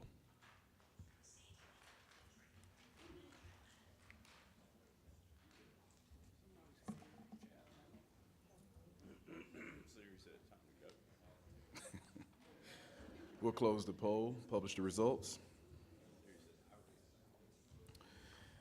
And the amendment to Rule 4-227 is approved. Thank you. Let's now go back to an earlier action item. Allow me to call on Secretary Jones to come for the approval of our minutes.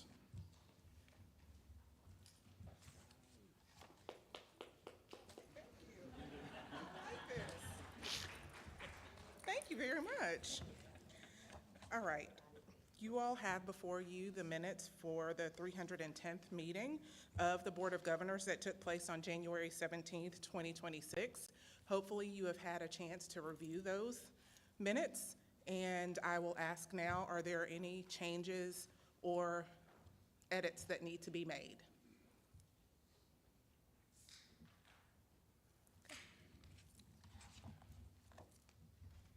Is there a motion to approve the minutes? And there's a second. Any discussion? Then the question is, do you approve the minutes from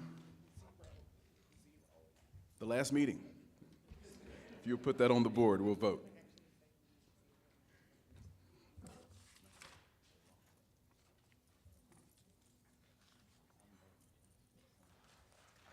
Poll is open.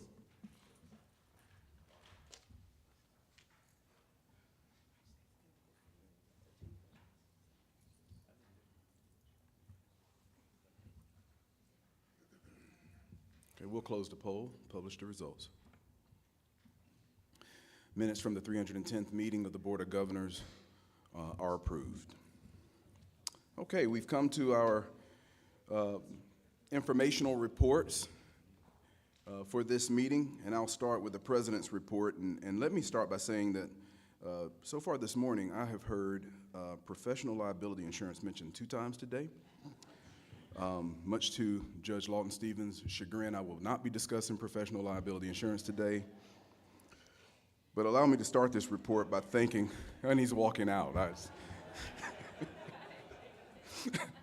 Let me start by thanking all of you for your attention and deliberation, again, during our dues consideration and our budget discussions today. That is our primary function. One of our primary functions as governors for this state bar. That is to provide oversight for the governance of our bar and to ensure that the bar's mission is met. And what is that mission again? To foster among our members the principles of duty and service to the public, to improve the administration of justice, and to advance the science of law. So today's vote on our dues and our budget that we just approved, it meets our mission. We meet today in times different than past. Technology has entered the law practice. The practice office hours no longer close at 5 p.m. Instead, our office, which is our availability, is always open. And our service to the public requires timely responses to grievances and complaints from a general counsel's office receiving voluminous complaints, many without merit, through our website. But while many of these complaints may be meritless, it is our obligation to vet every complaint. And that does put some time, task, and strain on our general counsel's office. Likewise, our mission to improve the administration of justice requires that we have competent bar staff, whether operations or discipline, to promote that part of our mission. And we have the best staff for the mission. We have to remain competent and competitive with our market. We all take steps to make sure our own offices are competitive in pay and benefits and market conditions to retain our people, and it's no different with our bar. We have the best people here, and we need to keep them. It is our staff that ensures that we as a bar can improve upon the administration of justice through programs, our oversight, our governmental affairs, the promotion of an independent judiciary, and the rule of law, and even our discipline of our fellow brethren. So yes, to carry out the mission of the bar, we need good people. We have to keep those good people, and yes, keeping good people, the best people, costs money. As we complete our mission by advancing the science of law, I'll bring your attention, as Damon mentioned earlier, and we had a discussion on, to the changes in our CLE requirements. Our biennial reporting requirement is a boon for lawyers. Yes, not as much CLE you have to accomplish in the reporting period. But this longer reporting period to comply with the continuing education and with the requirement for fewer education hours, it comes with a cost. As we all learned in some middle school class, science class years ago, every action has an equal and opposite reaction, and for the bar, the equal and opposite reaction is an expected decrease in CLE revenue for the bar. Fewer required CLE hours and a longer reporting time means less revenue. But we addressed that today, and I thank you. So I'll say it again. Today's vote on our dues and our budget meets our mission. As we roll into spring, I continue to focus on our committee work, our emerging technologies at the bar, our bar building at 104 Marietta Street, and the rule of law. But in today's President's report, I just want to spend a brief moment to discuss the bar building at 104 Marietta Street. Even during our budget discussion earlier today, several of you had questions about what are we doing with the space there at 104. And I continue to stress the importance of attracting tenants and filling our capacity so the bar center becomes that economic engine for our bar, as Martin alluded to during his comments, at least providing some additional revenue to offset rising expenses. And while that impact may not be immediately substantial, may not produce a substantial return for our bar in the short term, the need to stay on task with our leasing opportunities comes more into focus in light of the very budget considerations that we just discussed. So, with that, I am happy to report that through the hard work of our bar staff, along with our broker, we have several opportunities that are in the works. 2 tenants, the Latino Community Fund and the Georgia Innocence Project, have signed leases for spaces on the 4th floor and the 6th floors, respectively, for a collective 5,000 square feet. Additionally, another prospective tenant has signed a letter of intent to occupy nearly 15,000 square feet on the 2nd floor, with an anticipated lease commencement date of July 1st of this year. And we continue negotiations with a prospective tenant to occupy possibly 7,000 square feet in the building. So you see that we are attracting attention to the space, and hopefully we can close on these opportunities, these other opportunities soon, to, over time, generate additional revenue on the bar center side to help offset those expenses related to the maintenance of our bar center. This has been a very important pillar of this bar year for me, to see more activity at that bar center so that we're getting a return on our asset, 104 Marietta Street. And for those who want more information, because that is your duty in oversight, if you want more information on these leases or these tenants, please feel free to reach out to the bar staff. We will be excited to share more details with you. And then there's parking. It's official. We have a new parking partner and a manager. Universal Parking took over operations of our parking deck on March the 1st, and we are in that transition phase still, as technology upgrades relating to these changes will be deferred until after the World Cup so that we don't run into any hiccups. But rest assured, our new parking vendor will properly manage the pricing for World Cup events to maximize revenue during that 4-week period. And while we are likely to have a better gauge of our economic impact come July, with these changes to the parking center, we anticipate an immediate approximate 5% reduction in expenses, along with a projected 3 to 5% increase in parking revenue over the next 12 months and beyond. So see, yes, even changes at the parking deck will add to the bottom line for the Bar Center. The start of spring has also presented other challenges, some old, some new. We continue to see and monitor attacks on the Unified Bar. We monitor those not just here in our state, but we are watching what's happening in other states. We continue to fight against improper solicitation and the unauthorized practice of law, the increased caseload facing our Office of General Counsel, and the need to timely and more efficiently move cases through the discipline process, and our continuing duty to promote an independent judiciary and the rule of law. But as we all know, we as lawyers work hard, but we also play hard. And recently, our executive committee had the privilege of hosting our Court of Appeals for dinner. This year's gathering came with a twist, as you may see. The EC and the Court of Appeals engaged in a cook-off at Team Building by Taste. And you know what? Well, my initial draft comments were that we have some great cooks, but it's really all relative, maybe some good cooks. And if we can move to the pictures, you'll see that we engaged in high-level discussion and cookery at Team Building by Taste. We appreciate the Court of Appeals and certainly the opportunities to continue building relationships between the bar and all of our courts. I want to close with a huge thank you to our bar staff. Damon, you and your team are doing extraordinary work. And the bar staff's tireless efforts keep us on the right track, and we are a better bar for it. Our work continues.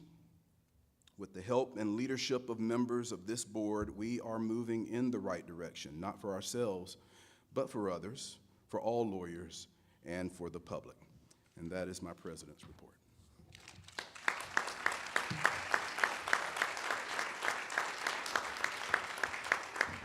Now we'll call on our treasurer, Javon Hicks, for the treasurer's report.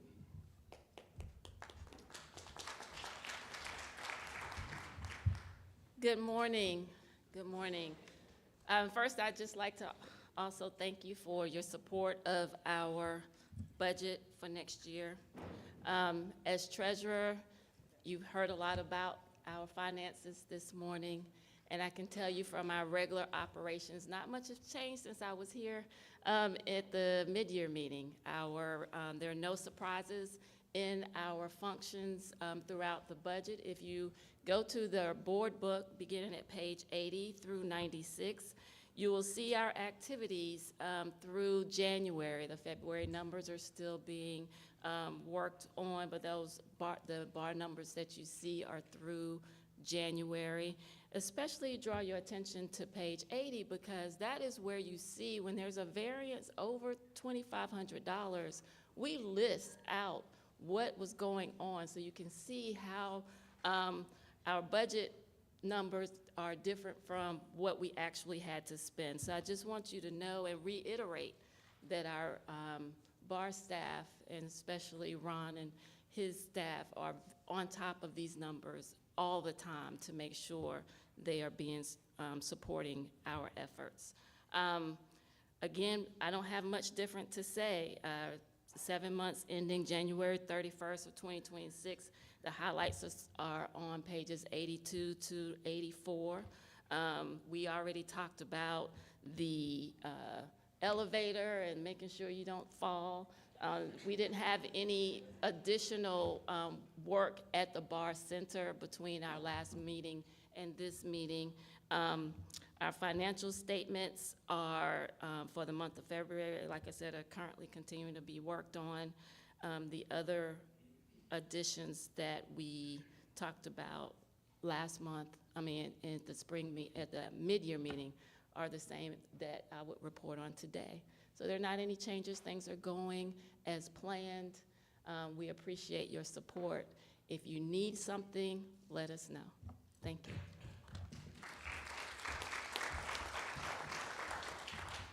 Thank you, Javon. Veronica Cox will come with our YLD report.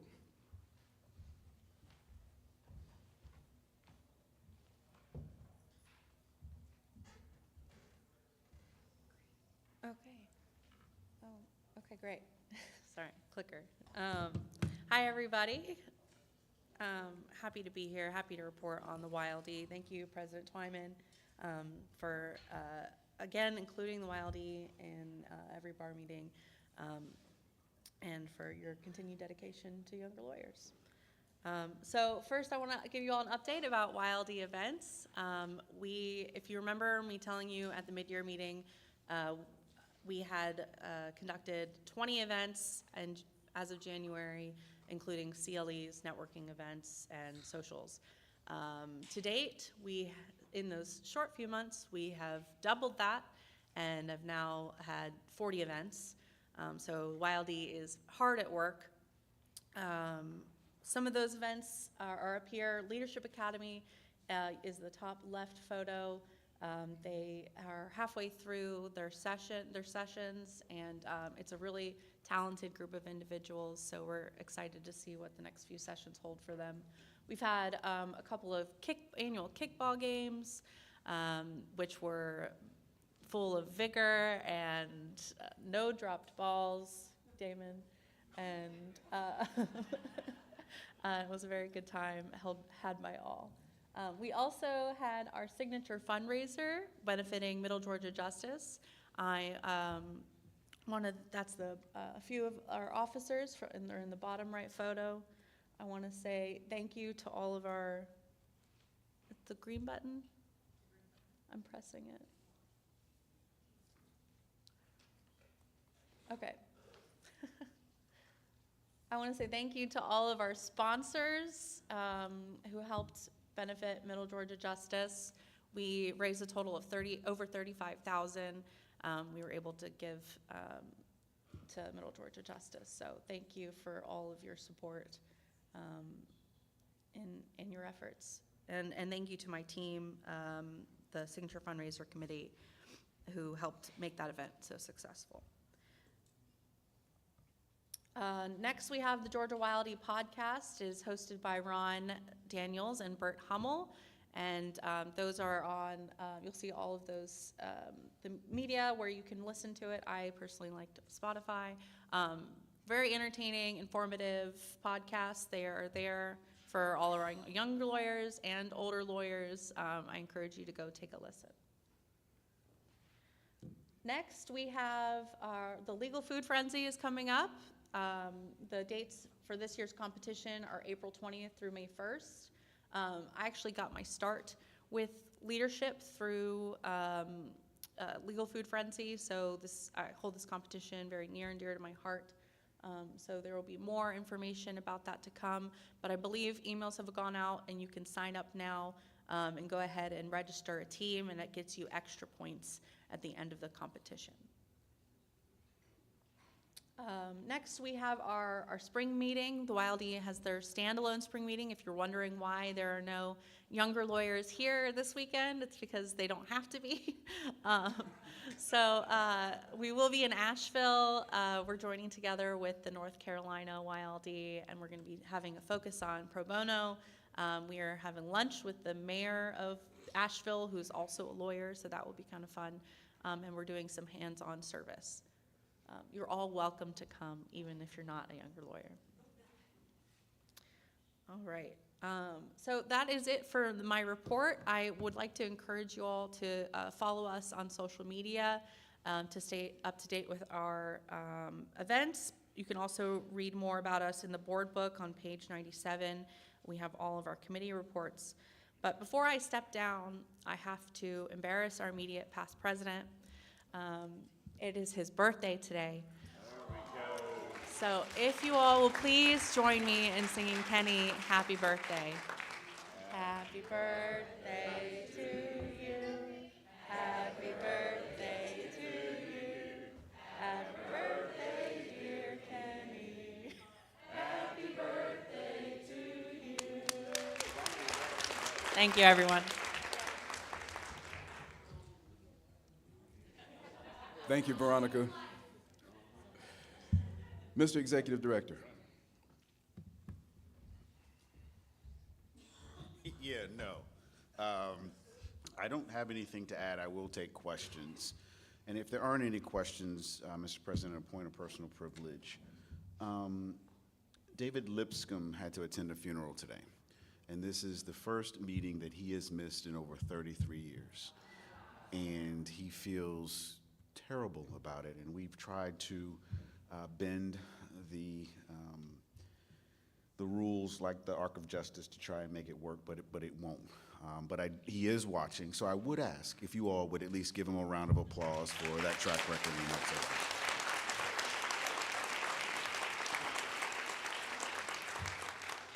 Any additional questions? Okay, thank you. Thank you, Damon. Now our 2026 legislative update by our Director of Governmental Affairs, Jennifer McNeely.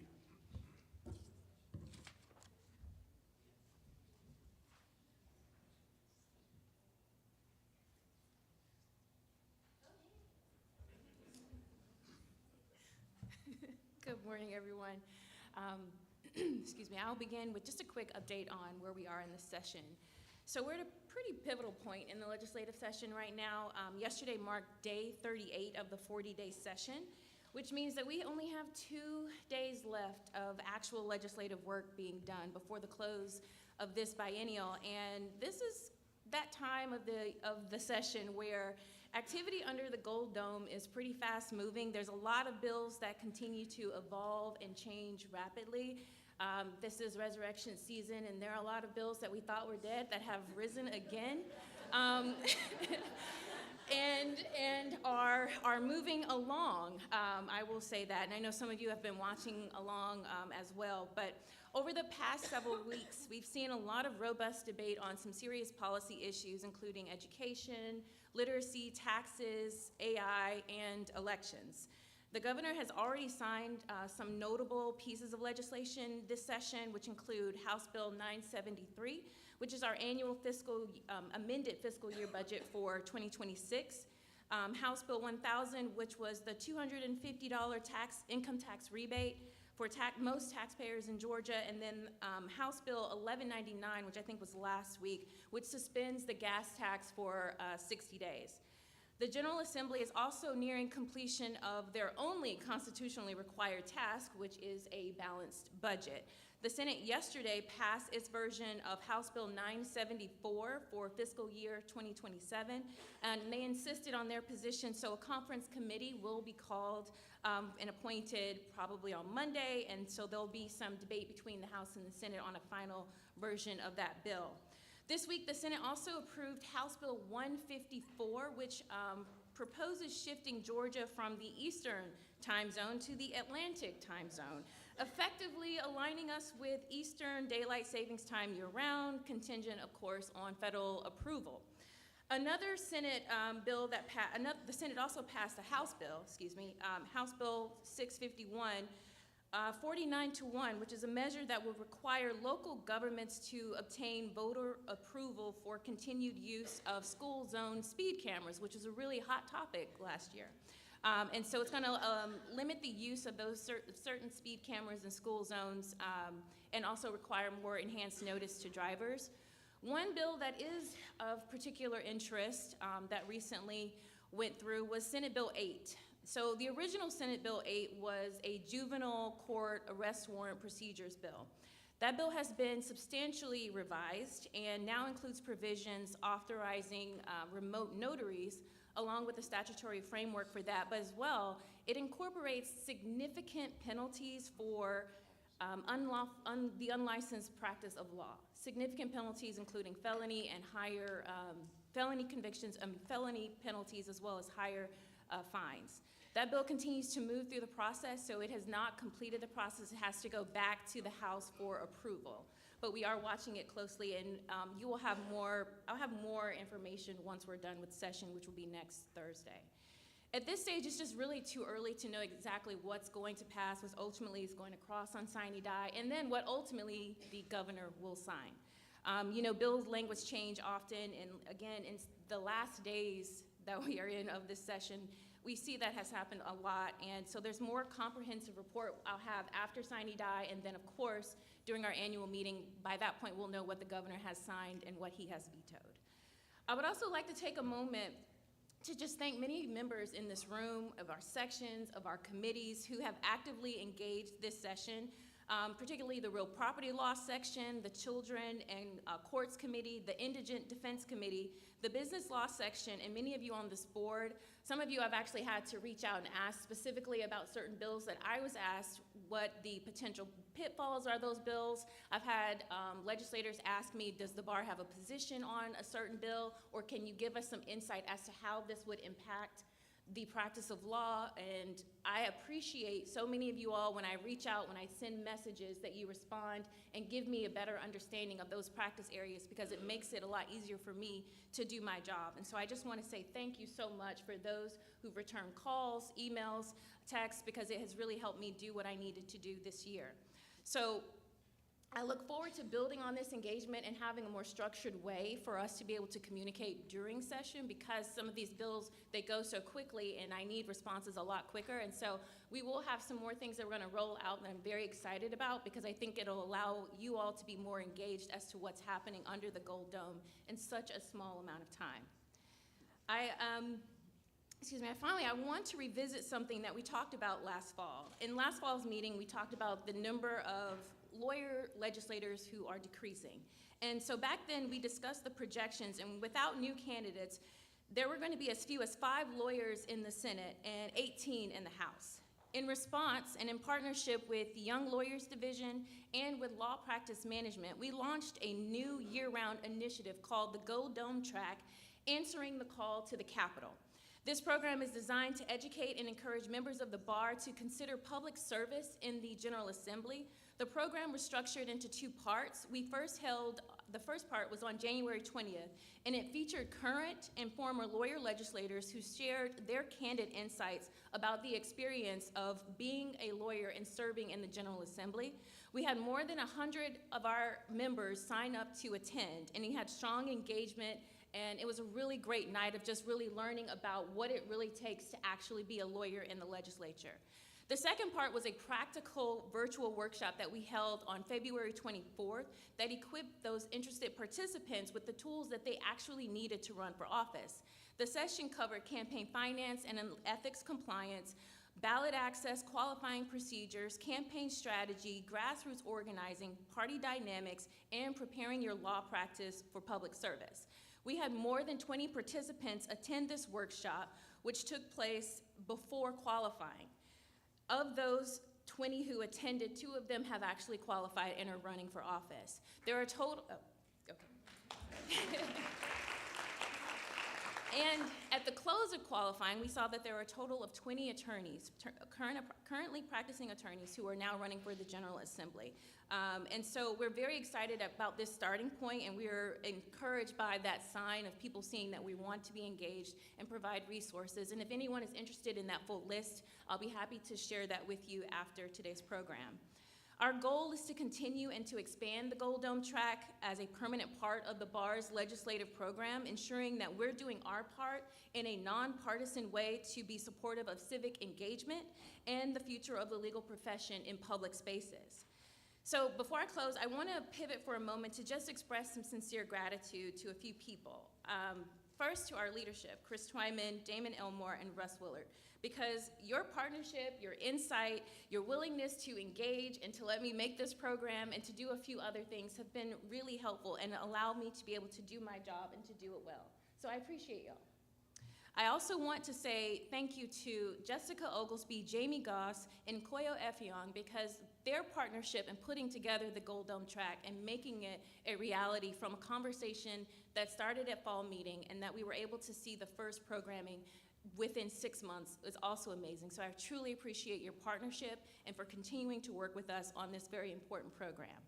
And lastly, I want to thank each and every one of you who have supported our voluntary legislative program, because It's not paid with dues, it's paid with your voluntary dollars. And I appreciate that because I haven't been in this position for a year and a half, but your support, your reaching out, your encouragement has really made this job a lot better for me and really fun and engaging. And I look forward to continuing work and expanding this program in different ways and supporting our program. So thank you. I'd be happy to take any questions in the back after we're done so you guys could get on with the rest of your day.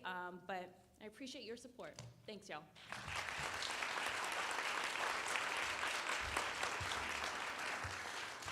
Thanks, Jennifer, for that wonderful report and for all the work you and your team are doing to represent us under the Gold Dome, and we certainly appreciate your efforts. And congratulations again on a great Gold Dome track program that I believe will ensure that we continue to have many lawyer legislators there under the Gold Dome. So thank you again for that. I commend to your attention those written reports starting at page 101 of your board book. Do want to make a particular note under the Chief Justice's Commission on Professionalism report, starting on page 109, and in particular, the Connect with a Colleague and Law Day 2026 update, which is found on page 111 of your board book. I believe there's a QR code in there as well. Please flash that QR code, sign up for Connect with a Colleague, go have coffee, and let's continue to promote professionalism as we do our great work. In closing, for old business, allow me to invite back President-elect Gentry for an update on the Senior Lawyers Division. Thank you, Mr. President. On December 19th of last year, the Supreme Court entered an order creating the Senior Lawyer Division, which became effective February 5th of this year. President Twyman has appointed 4 great people as the initial officers of the Senior Lawyer Division. Betsy Hodges as president, James Hyder as president-elect, Howard DeLashmutt as treasurer, and Kendall Butterworth as secretary. They've been meeting frequently over the last couple of months, rolling out the agenda. There will be a reception at the annual meeting on Friday the 12th. I think it's 5:30, but check the calendar. Great news, as I had hoped, we are having a number of entities sponsoring these events. So the cost of these events will be hopefully next to nothing. Very excited. And finally, if Ben Torres is still here, I know you're aging out of the Young Lawyers Division, but the Senior Lawyer Division awaits.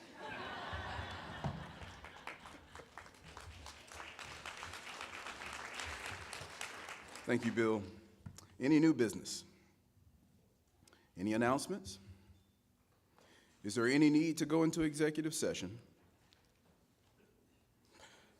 Before we adjourn, we recognized past President Mitchell and his birthday. Last night we recognized a couple of birthdays from bar staff. We have some other Board of Governors birthdays. I will mention that Judge Stacey Heydrich's birthday is today. So we wish her a happy birthday. She could not be with us today. She lost her mother this week, and so we keep her in our prayers. I understand today is Czar Karinchak's birthday. Happy birthday. We won't sing again, just happy birthday. Friday was Treasurer Javon Hicks' birthday. Happy birthday. Any other birthdays? So I think that's about it. Oh, wait. A Sharpie. Think I can put my presidential signature on that unallocated cash? No, that's funny. We're adjourned.